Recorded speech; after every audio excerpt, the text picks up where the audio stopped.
I'm Dr. Jess Hayden, and this is Simply Heard, The Space Between, a podcast about psychology and the lived experience. Today's guest is Randie London. Randie is a school psychologist and also has her own clinical private practice. Randie and I met at Kripalu, which is a yoga retreat in Massachusetts, and both of us signed up for Danae Logan's retreat. It was one of those rare kind of instant connection moments where you just know you've met someone who speaks the same language. And we spent that weekend talking about identity, belonging, and what it really means to come home to ourselves. And we've stayed in touch ever since and kind of checked in on each other. And what I love about Randie is that she bridges both worlds. Like I said, she's a school psychologist who also practices privately, helping people navigate both the inner and outer systems that shape who we are. And this January, she's offering a new workshop called Welcome Home, The Path to Self-Reclamation. And that's happening in January. Yep, January 10th. From 2 to 4 in Smithtown, New York. And that's in Long The Island. Holistic Center for Soulful Living in Smithtown. Yep. Thank you. The Holistic Center. Okay. So today we're going to talk about what it really means to reclaim the self, how we lose it, how we find it again, and what healing looks like inside a culture that's taught us to abandon who we are. Randie, do you remember that weekend at Kripalu? What drew you there and what were you seeking in that space? So just like you, I felt like I was called to that place and that space that particular weekend. And it was amazing meeting you and Jackie and, all the people that were there. Danae is the author of the book Sovereign Love, which really had been a pivotal teacher for me, Danae, and the content of that book in my own personal healing journey after divorce and other traumas that took place around the same time. I found myself in a place where I was not okay. And when kind of all the aspects of my identity had been stripped from me, or so I believed at the moment, divorce, I had to sell my home. My mother passed away at the same time. All these titles and labels of the person that I was kind of crumbled. And so I had been on a path to figure out who I was and what this next chapter of my life was going to look like. So I started consuming all this, content, books, and Sovereign Love is one of those books that really opened my mind and started encouraging me, inviting me to challenge my own concepts about relationship and about codependency, about how relationships fit into my life, the role that they served for me. And I think that one of the things I realized was that I was really, and probably had been most of my life, using relationships to fill some sort of void and to meet emotional needs that had not been met from my childhood. So the book really goes into how to come back to ourselves and exploring the different aspects of ourselves, the masculine and feminine energies, and how to really be in the healthy aspects of those energies in our lives. And in that path, coming back to a place of self-acceptance and self-love, finding our power and our strengths, and even being okay in solitude, which is something that seems so foreign to me. So that's a long-winded response of, how I came to Danae. But yeah, that weekend we continued to explore all of those things and those ideas and create community and friendship together. It was really wonderful. It was really wonderful. I have to tell this short story about kind of like how that all started. I went with a friend, Jackie. We had gotten into the parking lot just to check into Kripalu, and we saw Danae walk outside, and we were like, "It's Danae Logan." Started waving. We're totally fangirling. Yes, yeah. And then we looked at each other and kind of giggled, and I felt like I was 13, 14 again. And we were laughing like, "Oh, she's probably judging us," or I don't even know. And anyway, so I wanted to get there early. I wanted to sit next to her and near her and just kind of soak it all in. And we ended up getting there, I think, 30 minutes early by mistake. I was about 20. You were about 20 minutes early. But we just, as soon as we got there, all of us just connected right away. And you and I sat next to Danae the whole weekend. We did. I might have inched a little close. I know. And interestingly enough, I said, maybe she's judging us, or she probably thinks that we're crazy or something. And she was like, no, because I told her the story. She's like, no, it was cool. I mean, people waved to me. I waved back. So at any rate, she's a very down to earth person, and She has a easy. really special way of creating the feeling like you're with family. Yes. And the way she exactly. speaks to you, it's almost like she's a close relative or a sister in her being and her energy and the way she addresses you. And it's she's a really special person. I agree. So when you left Kripalu, you decided to create this workshop for women. And I was wondering if you could tell me a little bit about what that is. So, prior to coming to Danae's workshop, I wanted to, I'm a psychologist. I do a lot of work. My caseload, includes a lot of women ages 16 up to 50, but a large portion of them are college age, in their 30s. And I find myself, taking a lot of my own personal experience and in combination with my training and find myself guiding them and giving them what I consider to be wisdom from my experiences and my own healing journey in addressing the things that they're bringing to me with relationships, adjustment issues, anxiety, not knowing who they are, going through major life transitions. And I had originally wanted to do like a counseling group, and that never got off the ground. And there was a reason why that happened. I was still in some negative energies in my own life, and that didn't happen at that time. And then I went to Danae's, came home and shifted some things in my own life, and everything just kind of came together at the perfect time. And I had been to this holistic center in my neighborhood, and they have this gorgeous workshop space. And it just was like, okay, this is it. We're going to do it. We're going to pull this all together. Not so much of the counseling vibe, but more of a circle, more of a sharing, a community of women coming together collectively, sharing their experiences and bringing some of the teachings from Danae and other teachers that I've come across, as well as incorporating somatic practices and ways that we can ground into our body and come back to ourselves. But it's certainly a longer path of exploration, and it does require quite a bit of commitment to that process, because I'm sure you can relate. A lot of people think we see reels all the time, right? Like healing's, lovely, Yeah. sunshine and rainbows, and everybody's like eating their green salads and working out with their aloe outfits and all the stuff, and like, yeah, I'm all healed. And it is not like that at all. No.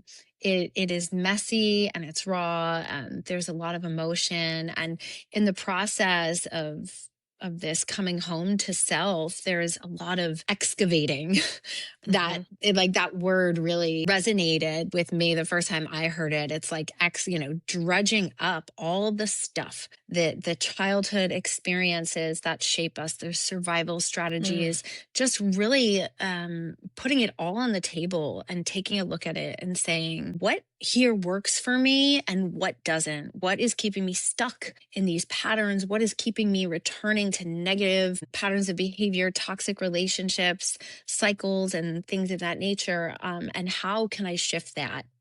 And one of the things that we're going to be doing, and I'm sure we'll talk more in a bit, is connecting with our intuitive voice, like starting to make choices from a space within us rather than from an external space of expectation and shoulds and all of the stuff that society puts on us, that, we should be here at a certain time, we should be in a relationship, we should do all these things, and then we contort ourselves to make that fit, but in the process, losing parts of ourselves. Yeah, it's a shape-shifting. The way that society has shaped us. And it's not just women. I think that for a long time, women, we have said we've had to fit into these boxes and to look this way or to have this role or whatever that is. And I also want to say that this is not just about women. It's about men. It's about people.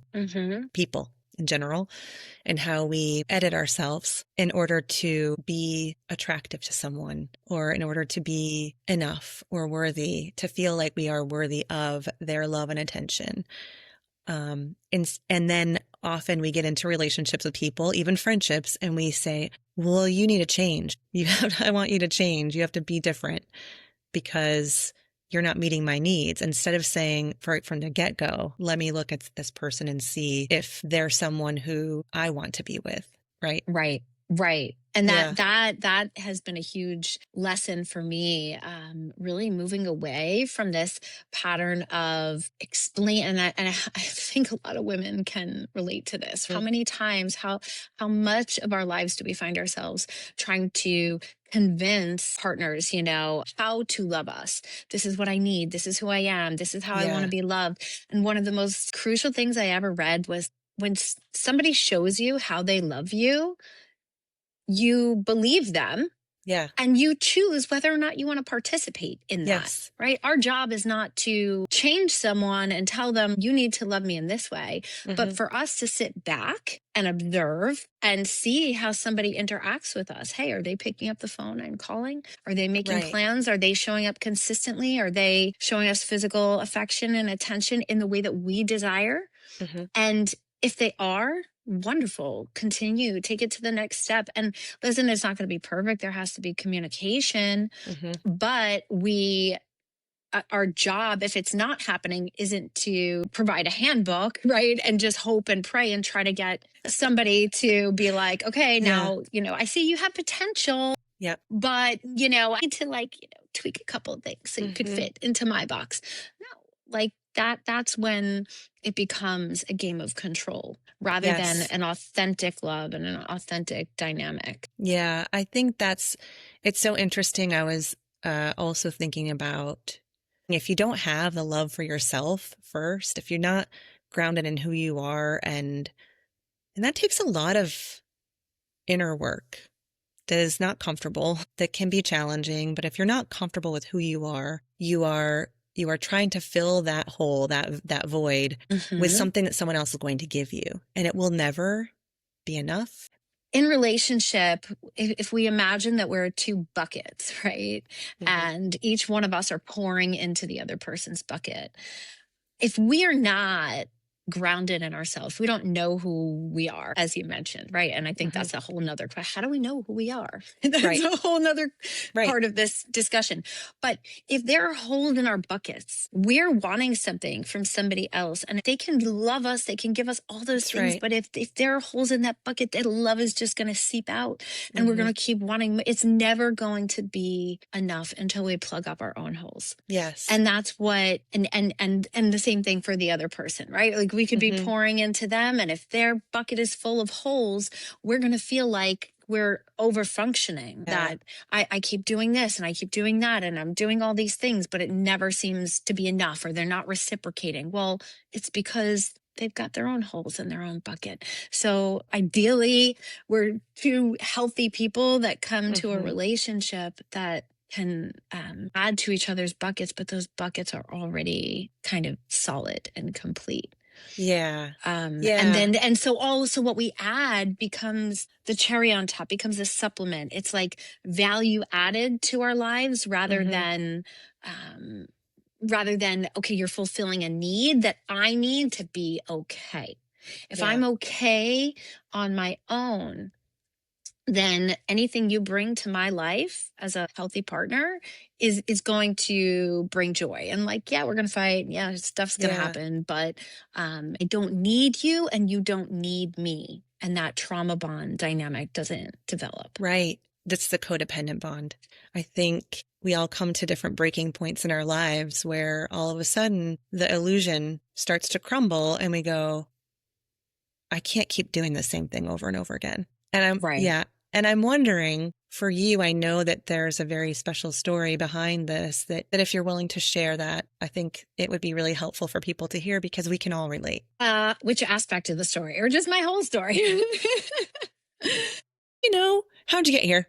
No. Okay, well, so for me personally, I grew up, my parents divorced when I was 7, did not have healthy models of how to treat each other. My mom and dad were not particularly healthy models of how a healthy relationship, Mhm. loving, reciprocal communication. I mean, that stuff wasn't there for me. And so when we're young and impressionable, how does our view of love, of relationships, how does that form?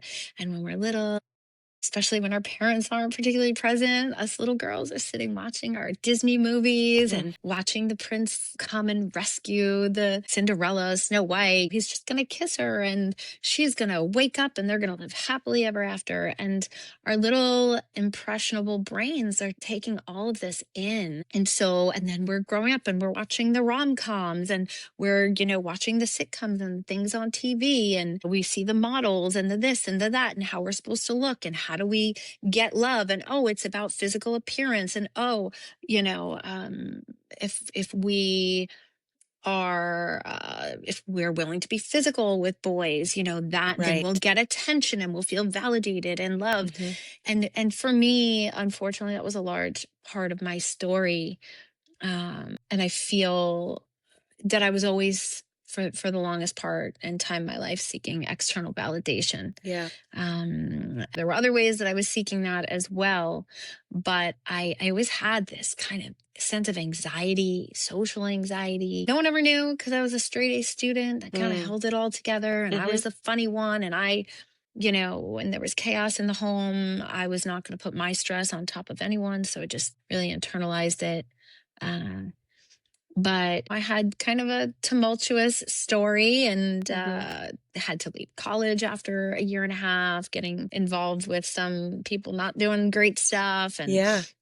had to come home, try to get grounded again, went to 2 more colleges, finally ended up in grad school at Hofstra University, where I got my doctorate, and met my ex-husband. And we spent 20 years together and had 3 beautiful children. But I think I don't think that because Yeah. I still was not grounded in myself, and I still, my bucket was never solid. It maybe was never enough. And that relationship unfortunately had to come to an end about 4 years ago, and that was really, really difficult. I did all the things, when Mhm. got my doctorate, we got married, we had 3 kids, we got the dream Right. house, and I thought I was there, right? Like, I'm doing this, but there was always this voice inside of me that was like, something's not right. Something's not. I was just never at ease in my Mhm. skin, in my body. It just was never enough. So,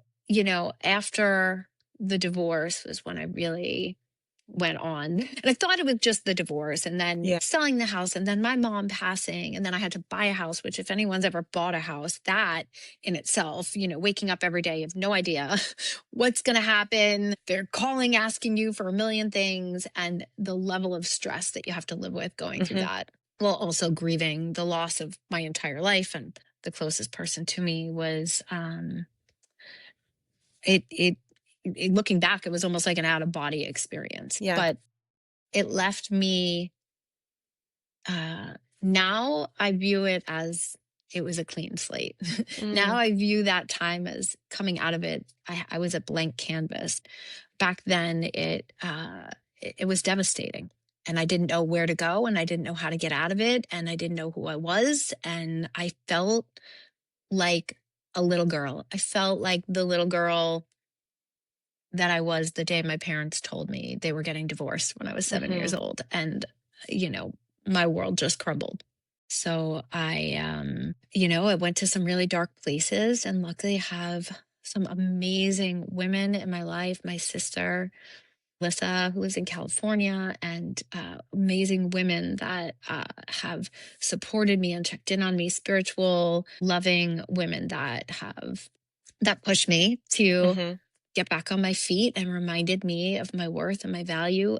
And I went on that path and that journey to, at some point I decided to stop drinking, cut out Mhm. substances, which really helped me gain mental clarity, uh, went into, God, I think I did all the healing things, the acupuncture, hot yoga, breath work, I don't know, like plant medicines, like all Mm-hmm. kinds of things. And read the books, the podcasts, went on went on retreats, all the things, Kripalu multiple Mm-hmm. times, which was beautiful. But ultimately, and I know this is long, I'm going to kind of That's wrap okay. this up, No, it's okay. but ultimately, what I found is the healing, that the highest point of my healing came from being able to be still. Mm. It wasn't turning on another podcast. It wasn't listening to another book. It wasn't searching, because we can become addicted to that too, right? Addicted Yes. to the guru. Like there's Yep. something outside of us that's gonna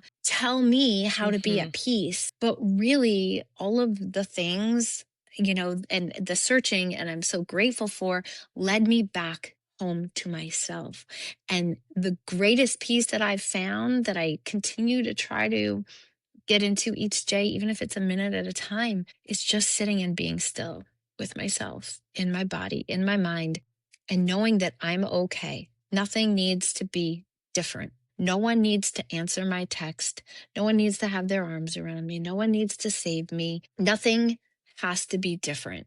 And it doesn't mean there aren't stressful things. It doesn't mean there aren't things that hard conversations that need to be had, Right. financial things, the things that we all have to deal with.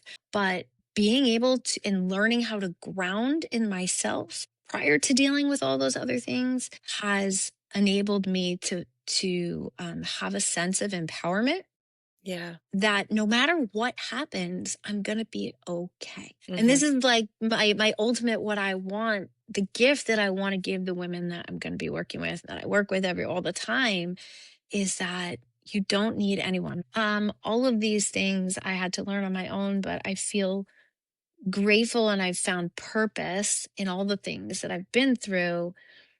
Feeling the sense that God, my higher power, put all of these circumstances in my life so that I could be here giving back this knowledge and my experience. Well, I just was thinking a lot of different things, and one is that my guest who I had on yesterday was a high school friend. He did this urban suburban program in our district, actually in our town. He went to Rochester City Schools, and I also went to Rochester City Schools, but moved to Penfield, which is a suburb. And he was saying the same thing that he experienced, which is this, like, how do I fit into this place where people don't look like me? Everyone is white. They don't look like me. And how do I edit myself? Do I make myself funny so that then I'm acceptable? And so I'm saying this does not just happen with women. I think that men, people, I'm qualifying all the people here, whatever your gender is, that we edit ourselves. And so I think that's just, it makes me feel so sad about that. And I also understand it as a primal instinct of wanting to belong so you don't get kicked out of the tribe. We need to Yeah. belong so we can survive. You Yeah. have to act a certain way so you don't Yeah. get kicked out and get taken care Yeah. of. And just on what you said about men, I mean, when we talk about relationships and we talk about dynamics, and wanting something from someone else, or we want to change someone else. I think that as women, what I hear a lot and what I've experienced in my own life is like men who have been very avoidant, Mm-hmm. and struggle with expressing their emotions. And Mm-hmm. um I think it's really important for us to have compassion for men who, if we look at the stereotypes we grew up with, they've grown up with these messages of toughen up, don't show your feelings, don't be a Right. girl, don't be a little wuss, be a man. And all of those, all of that messaging innate in them. And that pressure to not be able to Mm-hmm. show their emotion. And no wonder depression and suicide rates for men are so much higher than they are for women, because they don't really have the space, a safe space and that outlet to feel. I don't know Mm-hmm. sometimes if they know how to feel their feelings.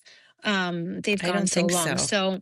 So I think that, in our work in relationships, it's so important for both partners to address the patterns and the survival strategies that each person has used. If two people can engage in that work together, some beautiful change and growth is really possible. But yeah, I think men struggle maybe even more so than women. Yeah. Well, and I think the other thing is that I'm sure a lot of people who are listening are parents, just published a series on consent and on naming your body parts and taking the shame away from just our biology in general. And I think that's a great place to start with around consent, especially because we give people the language to have hard conversations around things like not forcing your kids to go hug their grandma goodbye. I mean, that alone, because then we are teaching kids in order to be loved and accepted, you have to do these certain things. Yep. I know one way that you have shared with me in the past is like through this modeling of boundaries and things like that, but I don't know that other people understand that. So I'd love for you to talk more about that. My 16-year-old daughter, Alexandra, she's got a boyfriend, and I've had the opportunity to start guiding her and teaching her, right? Some arguments, anxiety comes up, and I get to sit with her and teach her to put her hand on her heart and take some deep breaths and say, I'm okay. Like, I don't need him to answer my text. And no one told me that when I was 16. Right. No one told me that when I was 20 or 30, 40. So moving forward into this space that we're talking about, what do you think, if you were to give parents advice on how to teach your kids the self-love, how do you do that? I work currently with kindergarten, first and second graders, and there's a little girl that I work with that was struggling to, manage some behaviors that, she was choosing some things, and she's very articulate in her describing to me, the struggle. It was like, I hear this one voice and it's telling me to do bad things, and this other voice is like, do the good things, and good is best, but bad always seems to win. And so something just like struck me in that moment, and like I had spoke about before, really helping women connect to their intuitive voice. And all of a sudden I was like, oh man, like this little girl is listening to all these voices. She doesn't know what her own voice is. And this is something parents can do with their kids. And so I said, okay, let's push those voices away for a moment. And, I want you to, for a moment, just take a deep breath, put your hand on your heart, take a deep breath, close your eyes, connect to your heart. Okay. And what we're going to do is we're going to listen for your voice, your own voice. So you're going to ask yourself a question. And like an easy one. So is my name, let's say, Katie? That's not her name, but is my name Katie? Okay, now listen. Okay, listen for the answer. And then she opens her eyes. I said, so what'd you hear? And she's like, it said yes. I said, oh, you heard that voice, right? It said yes. Okay, so let's ask it another question. Should I put my hands on my front now? And she closes her eyes and then asks to herself, asked the question, and she opened her eyes, and I said, did you get an answer? And she's like, yeah, it said no.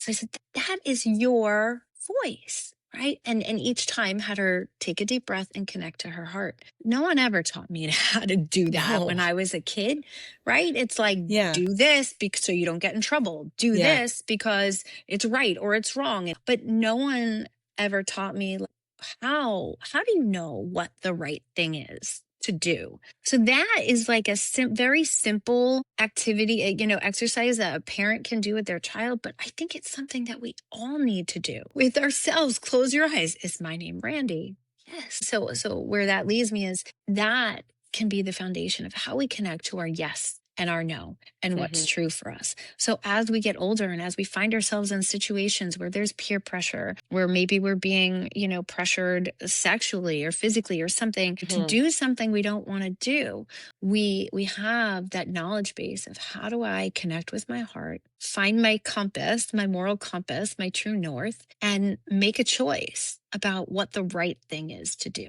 Not the right thing so that I can fit in, so that I can, or not how do I edit myself to be who I think this person wants me to be, but rather how do I be my authentic self? And ultimately, that's what I'm continuing to work on. And life unbelievably keeps putting situations in my lap that keep testing Right. that and keep testing that ability as we learn. It's like, oh, you think you know yourself? I'm going to give you this. I Try know. this one. And Yeah. sometimes I make a great choice, and sometimes I still mess it up. But the mindset that I have now is that when I mess it up, I go, oh, that was a test. And what I could Oh, have done uh-huh. differently, the way I could have held up my boundary, right, is said this, this, and this. And so next, I try to release myself from the shame and guilt or whatever, about a choice that I wasn't happy with, and then have that mindset going forward. Yeah. It's each one is strengthening me, and straighten, and all of everything in life that happens to us is a lesson and has a purpose. That's a whole nother mindset I conversation, know. right? And I we do it know. with our clients as psychologists all the Yeah. time, is instead of why is this happening to me, oh, the circumstances, why is this happening for me? What Mm, is the lesson here? If God or the universe or my higher power gave this thing to me, this grief, this trauma, this pain, what is its purpose in my life? I love that. I interviewed a friend of mine a few days ago, and she is a Bosnian war survivor. Mm, And she and I were talking about very similar things in different ways. But she said to me, I think we need to start looking at things as I get to do this. I have the privilege to do this. I not I have to do this, but I get to do this. Which is very similar to what you were just saying. And I was just also thinking about how we model things to our kids. We are indeed our greatest teachers for our children. Even if, you've got middle school kids who are locking themselves in their bedrooms and not coming out, they're still learning from you and what you're doing. And I know that for some of us, spending time with our kids is also a privilege because we have some working moms out there and working dads out there who they're just trying to make ends meet. And so I think even in those situations, when you have a chance to settle with yourself and you're, like you were saying another time that we talked, and your child says, Mom, can you give me a glass of water? And you go, I think you can get that yourself. It's a letting yourself kind of take care of yourself in the moment. It's modeling taking care of yourself too. And I think that's the number one piece. Like you said, we have to do that for ourselves. I think you have to do that for ourselves first. Because if I'm trying to teach my child something and they don't see me doing it for myself, they're not going to believe me. They're and not going to, they're going to know be like, you don't even do that. Why would I have to do that? You don't do it. exactly. My mom did not have good emotion regulation skills. She Mm-hmm. freaked out. She screamed. I never knew what I was going to get with her. She Mm-hmm. loved on me and my sister and I very much, all of that was there. But the wrath, if she got angry, was, just as intense on the opposite side. And that left my nervous system really I think it contributed to a lot of that anxiety and just living in a state of hypervigilance. It's a whole nother podcast. But one I have found in the past couple of years, the most important shift that I've made personally is learning how to regulate my emotions. Yeah. And a big piece of that comes back to not needing that from any place external to ourselves. And the difference that has made, I believe, for my children, you could ask them themselves, but I feel that they know what to expect from their mother. Mm-hmm. Now, they know that if something spills or breaks, mom's not going to freak out. Mom's not going to scream and yell. And Yeah. and that to me feels really good, to be able to be present and know that whatever happens, that it's going to be okay and Yeah. nothing catastrophic is happening. It's actually another side note is that when we've been through some pretty dramatic things in our lives, divorce, losing loved ones, experiencing grief, moves, things like that, Mm-hmm. it really puts life in perspective, puts little things in Mm-hmm. perspective, right? Mom, I forgot my Chromebook at home. Can you run and get it? Rather than being like, oh my God, why'd you do that? Blah, blah, blah, blah, blah, and freaking out. It's like Mm-hmm. very quickly, I'm like, okay, no big deal. Yeah. Yeah, you need to be responsible for that. Yeah. But also, I'm not going to let it, I'm going to choose to not Mm-hmm. let something like that stress me out. I've had bigger fish to fry, Right. and now I'm grateful that if the Chromebook being left at home, that's my biggest issue for the day. Right. I'm grateful for that. So Right. really, that our experiences put life in perspective as well. Yeah, they really do. They really do. Well, actually, I do want to say something. I think we do talk about the way that we were raised and our parents, and I just want to say this. Everybody was and is doing the best they can with what they Yeah. have. And so if you're a parent and you're going, oh man, I freak out on my kids all the time, or like, I've lost my cool. Okay, you're human. I say, like you were saying before, instead of, well, maybe you weren't saying this, but instead of beating yourself up over it, you could spend a lot of time sitting in your own purgatory, kind of like beating Mm-hmm. yourself up and whatever, to kind of say to yourself, yep, okay, there's the lesson. I learned a lesson out of this. And how am I going to do it differently next time? And allow yourself a little grace. I think when we allow ourselves grace, we also show our children that we allow ourselves grace. We're saying, be easy on yourself. We don't have to be so tough on ourselves.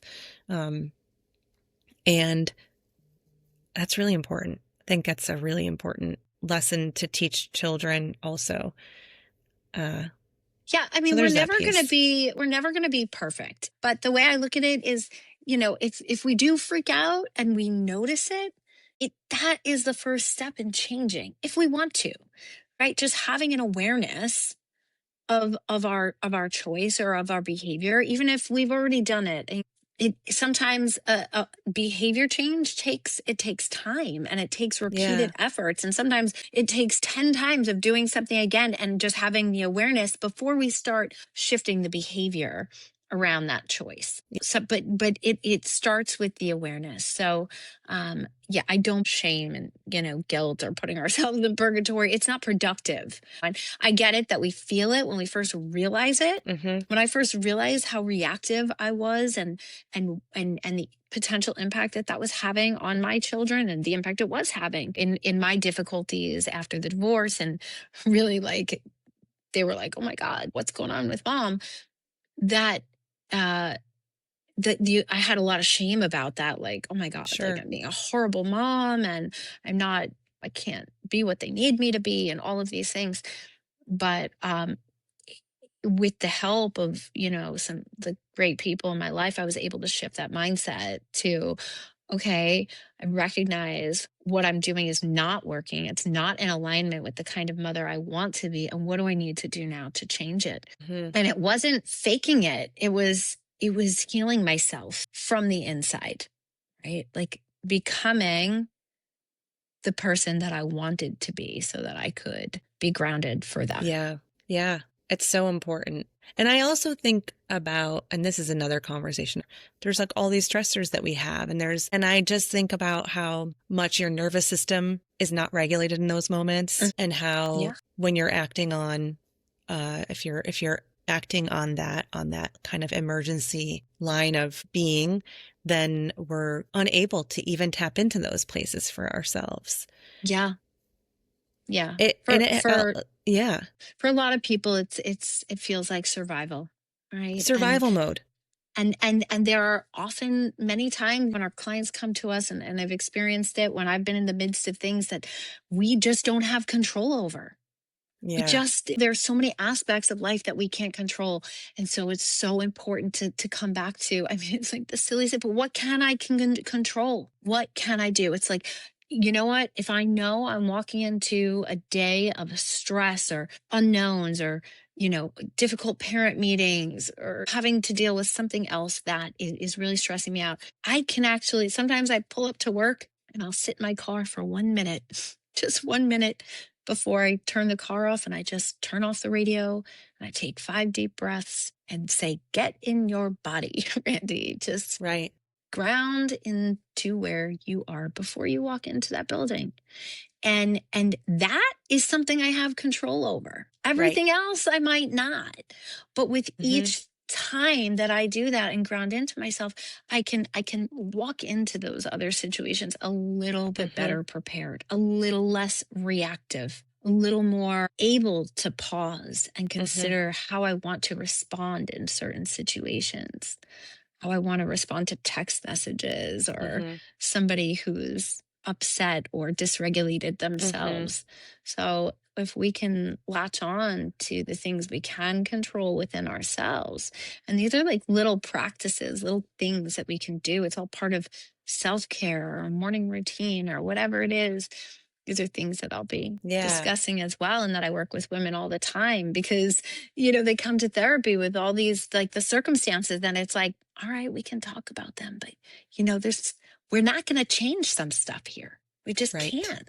But Right. let's talk about what we can do. Yeah. It's the practicing of acceptance that is, I think, Hmm. very difficult for many of us. Accepting that I lost that job, or just accepting that this is my circumstance, and acceptance doesn't mean that we approve of it. It just Right. means that I'm saying, all right, this is what's happening. This is happening right now. And Yes.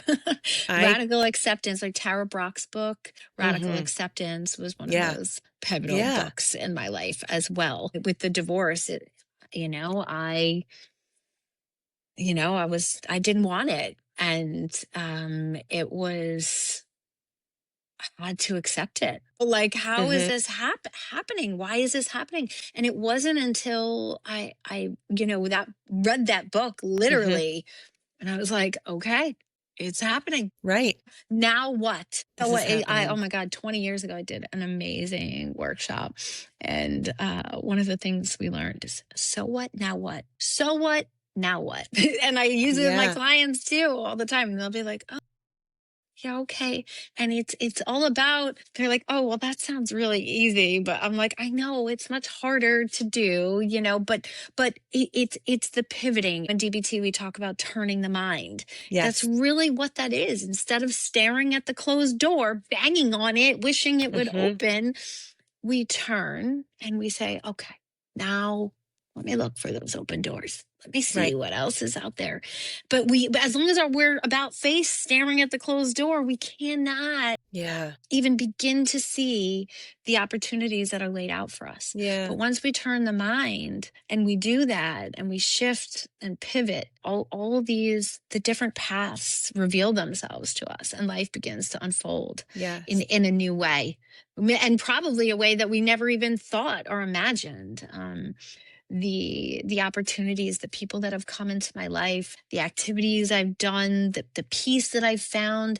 I don't know that I ever would have found that in my old life. Mm-hmm. So, I mean, there are so many things that I miss about Yeah. that life, but there are also things that I've gained and experiences I've had that I wouldn't give up to go back. Right. So it's just, it's all Yeah. part of the path that was laid out. Yeah. I think of that too, of how lucky am I to have been able to be loved in that way, even if the relationship is no longer. Yeah. How lucky am I to have had these three wonderful children, for in your case, right? Yeah. Even Yeah. though the way that I conceptualized the ending of that to be Yes. was not, it It's did not very happen the way different. I thought it was going Yep. to be. And also, I think now, like, how lucky are you that you went through this divorce and you are now more prepared to teach your children how to do things differently. That what mom and dad were 1,000%. Yeah. doing, it wasn't the version of love that I want you to know. And, I think we talked a little bit about self-abandonment, but we did not talk about what that actually is. So, we hear self-abandonment often. What does that mean? Yeah. I mean, self-abandonment really comes back to when we were talking about this editing of ourselves and going back to that intuitive voice, and not when we are not connected to our authentic selves and making choices from an authentic place. We often make choices that lead to some kind of sacrifice within ourselves. And we call that self-abandonment.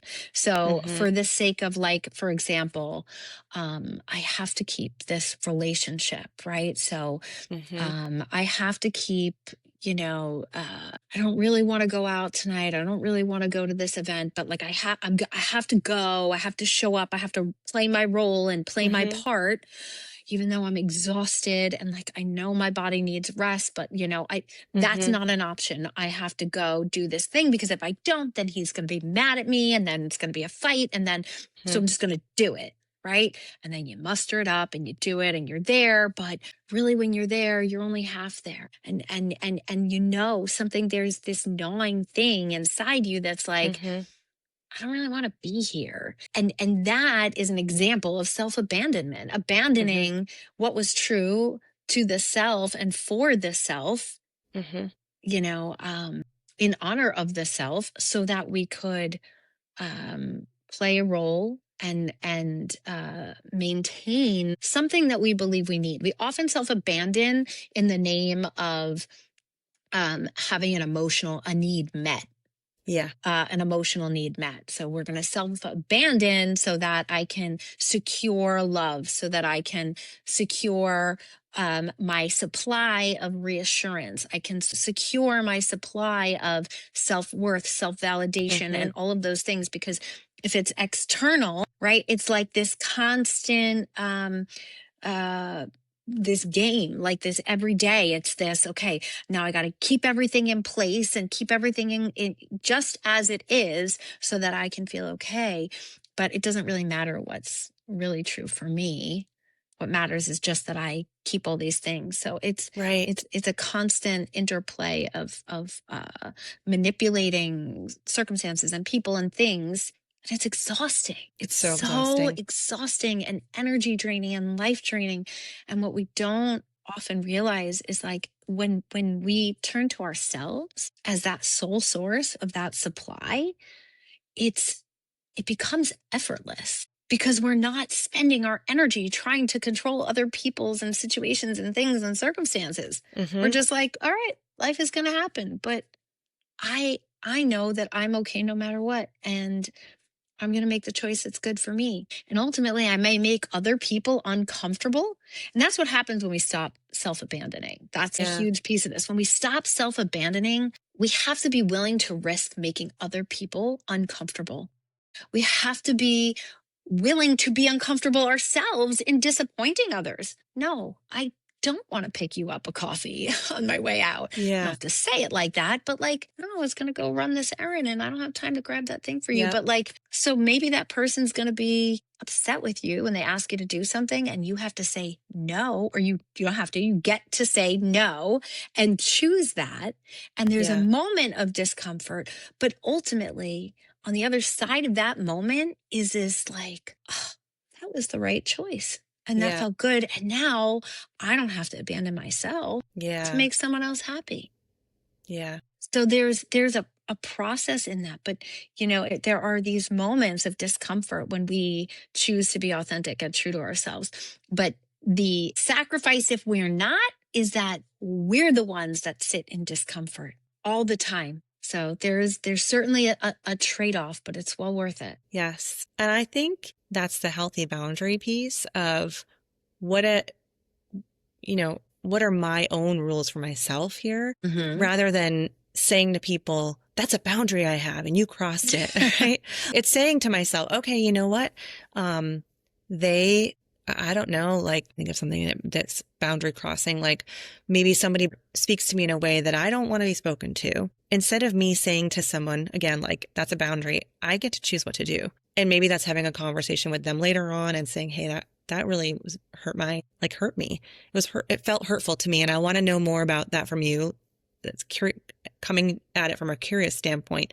Or maybe it's saying, that's happened 5 times now. I think I need to distance myself from this relationship, or I think I need to walk away or do something else. But, a boundary is something I'm going to do if someone does something. And it's not an ultimatum. That's a different thing.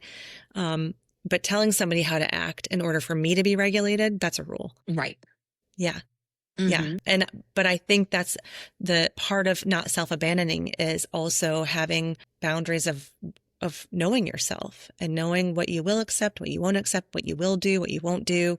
If a friend of mine is calling me 5 times to help them move and they've never helped me, I get to decide. I don't have to be like, oh, well, will they not like me or whatever if I don't help Right. them? But that's what we often do. We And that's do. what people often, we do so much of the We time. do. And I think also in terms of relationships, when relationships end, many of us, and this is across it's all people will run after the person. What do I have to do to keep you? And it was not until this most recent breakup for me that I made a pact with myself to no longer chase, to no longer abandon myself in order to preserve something that doesn't want to be preserved, actually, or can't be, or doesn't have the capacity in the moment. And that it's not my job to teach that person a lesson. I mean, as a psychologist, we have urges to like help people like, oh, I know how they can do that. And I want to give them the advice and to problem solve. And it's not my lesson. It's their lesson. Yeah. Yeah. That's literally like the story of my life in relationships. Yes. And and honestly, I think a lot of people in the mental health field can probably relate Yes. because we feel like we can see other people so clearly. And we're like, I know. And if I just tell them and if I just help with that, then they'll figure it out. And then they'll be the partner I need them to be. And the work that we do with our clients is very different. We're not invested in that way. But Right. when we engage in relationships and try to do the same thing and it doesn't turn out the way we expect, when our client doesn't follow our advice, we're like, okay, we're going to circle back on that next week. Sure. But when the person we're with doesn't, I mean, we take it personally and then we feel hurt. And especially if our buckets are not complete, then right. we feel like they're not giving us what we need. Oh, I need this. But that in relationship, learning how to be in relationship and just observe what's coming. And if something is not right and not working after one or two efforts of communicating, and if it's still not feeling right in the body, sometimes walking away is the absolute hardest thing. And especially if nothing devastating has happened, but you just know that this person doesn't have the capacity in whatever way to meet your needs. Listen, so many relationships, people have been together. Or I think I don't know if we talked about this with Danae or she mentions it in her book, but our culture values like longevity of relationships without considering how long were you together? The quality. And they go, 25 years. How was that 25 years? Was it a happy, conscious partnership? Or, are you just putting up with each other's stuff for the sake of being together and saying, I stuck it out? For me, there's no sticking it out if it's not feeling like it's adding value to my life. Right. And to be in a constant cycle of explaining and back and forth and all of the stuff and trying to make it fit. How many of us like try to make it fit for so long, and in that process we lose ourselves. We get drained, we overfunction, all these things, and it doesn't mean one person is wrong. Sometimes we just have to acknowledge like we're not on the same frequency. It's just not a good fit, and we're going to give each other the grace to like go separate ways and either find somebody that's a better fit or do some personal work on our own. I know I'm at a place right now. I am single and happily single, and I am just so committed to grounding more and more into that space of solitude. So when and if that relationship presents itself in the future, that there will be no holes in my bucket. But I'm still working, I'm still a work in progress. And that's, the best we can do is work on ourselves. And I was also going to say, that's not to say that you can't heal together in relationships. So if you have, absolutely, if you're in a relationship or if you're entering into a relationship and the other person is saying, I can see where my spots rub against your spots in ways that are challenging, that you can certainly go to someone, a therapist or a coach or whatever fits your fancy, to help you heal together, how to recognize those patterns and how they work together. That is certainly, I think, sometimes it's even more effective than doing it alone. And also, I think being alone and learning to love yourself in aloneness is also very important. Many of us jump into the next relationship, right? That person that I was dating, they were this, they were that. And I'm going to find someone who's different. And what we often find is that we're in the same relationship Another with version someone different. of the same one. Yeah. Yeah. Yeah. Yeah. Yeah. And that's the, right. And then you're like, oh my goodness, another lesson, no more lessons. Yes. Yeah, absolutely. So we have to wrap up soon, and I want to circle back to your workshop. And part of what your title is Welcome home. Welcome home. Yeah. Yes. So what does home mean? So I kind of borrowed some of the title of my workshop from a very wonderful author, Najwa Zabian, who wrote a book called Welcome Home. You know, one of that pivotal concept from her book that really, is like the basis for all of this is she talks about how we tend to build a home in others. And when we don't have a solid foundation within ourselves, we look to build a home in others. And the problem with that, and that really refers to like what we were talking about in terms of seeking external validation. Yeah. And sometimes it sounds like wonderful to say to someone like, I don't know who I would be without you, or like, you're my life, you're my world, you're my everything. And like, these are these like, fantasy types of, those messages that we've heard that we're like supposed to feel and say, but we don't really, when we really think about what that means, right? Like, I don't know who I'd be without you. It leads us to believe that we are no one without this other person. Who are we? Who are we really? And so when we build a home in other people, that means if other people leave us, they can take away our home and we are homeless. And so Najwa Zabian goes through this process of how we build the pillars of a solid foundation for a home within ourselves.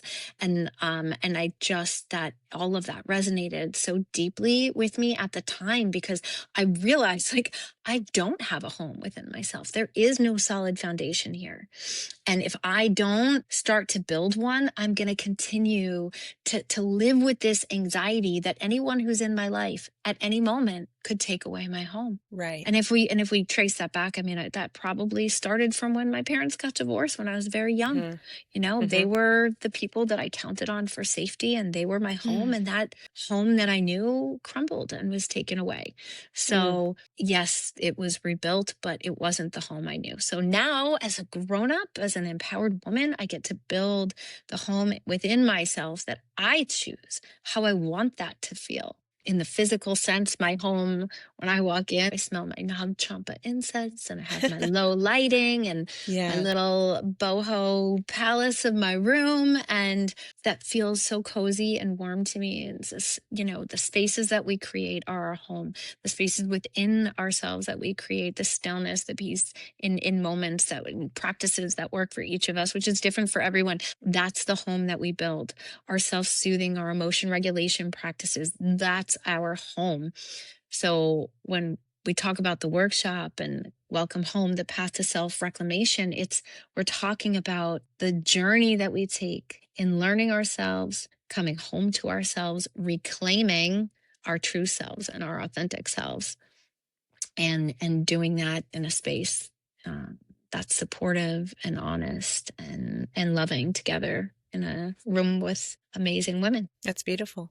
Thank you so much for taking time out of your day to meet with me and to talk about these things. I have to tell everyone that we did this recording another time and I didn't have my microphone on. And I didn't have my AirPods, so we got to do it twice. Yay! We got to do it twice, and I might actually add some of the audio to, because there was I think a very touching part of that interview that spoke to me, and I think it would speak to other people too, that we didn't really touch on here, and that's okay. It's wonderful. So thank you, Randie, and I know that we'll be talking again soon. Thank you. And I just want to say thank you to you for having me, and the work that you're doing is amazing. Thank you. It was so exciting being here. Simply Heard, The Space Between is produced by Simply Centered Psychological Services in Raleigh, North Carolina, and is for informational and educational purposes only. It's not to be used as a substitute for therapy.